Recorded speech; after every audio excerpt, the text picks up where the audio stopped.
它一般就会有一个小情节啊，看了一段再卷起来，又拉开另一段，所以它在设计的时候，它大概都是这么设计。那么画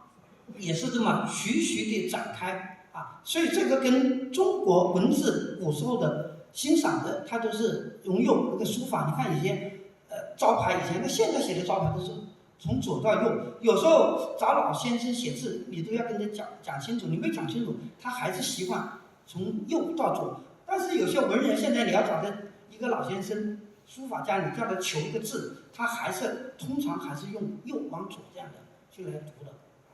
这个就是说书画同源，它在这个方面是一致的。下边我为了大家观赏可能更直观，我就带了一个小手绢来给大家现场稍微展示一点。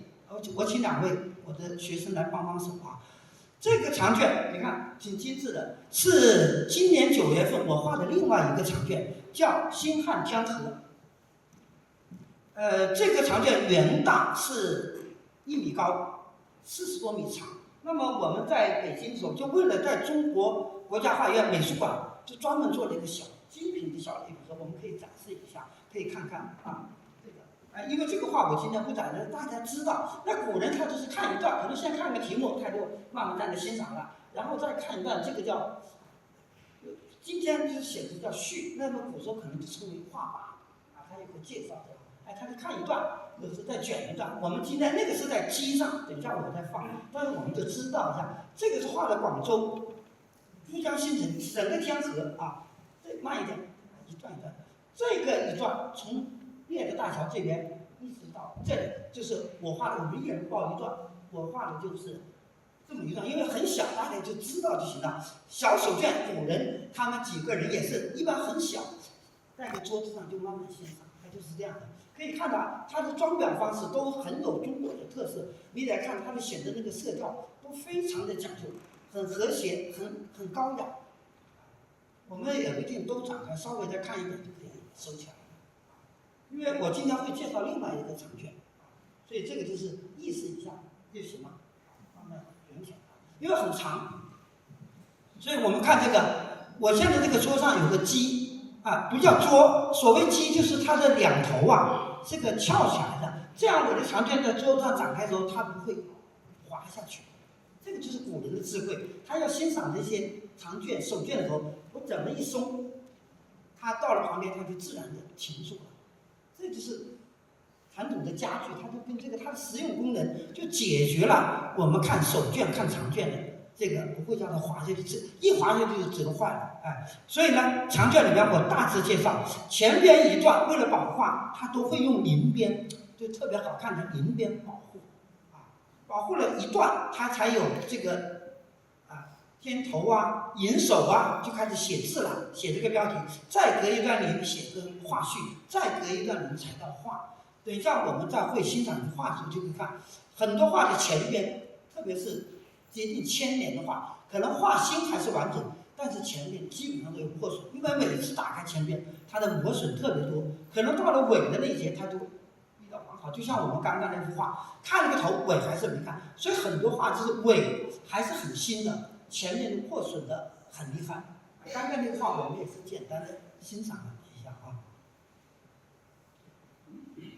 所以长卷画，观者是通过移动的观看过程，逐步来体验和欣赏到画面里面的故事与情节。这种欣赏方式呢，它就结合了时间、空间的流动感，会形成一种艺术体验。古人的时候没有电影看，可能看长卷就是他们当时年代能够看到一个完整的叙事的东西，一个宏大叙事的场景，很多单幅画是很难表现。所以这个长卷是在视觉上就觉得非常独特的一个样子。我这点的越画多，我越觉得长卷非常有它的艺术魅力，它可以表现出特别广动态的阅读可以体验画面的流观之美，而且那个展与收，它的这种循环过程，其互动方式就近似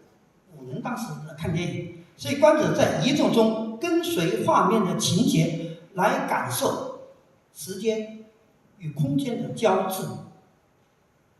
好。好，我简单也介绍中国画还有其他的什么形式，比如上面这个就是手卷，也就是我们说的长卷。但是我们还有看古人，像在底下经常有些在书店就能看，我们这次图书馆我们可以看，也有现在的书做成这样的叫册页。那么更多的古画，我们在电视剧里面、电影里面看到叫卷轴，就给它挂起来，都是很适合携带。而今天的展览更注重视觉的效果，经常是在展厅展。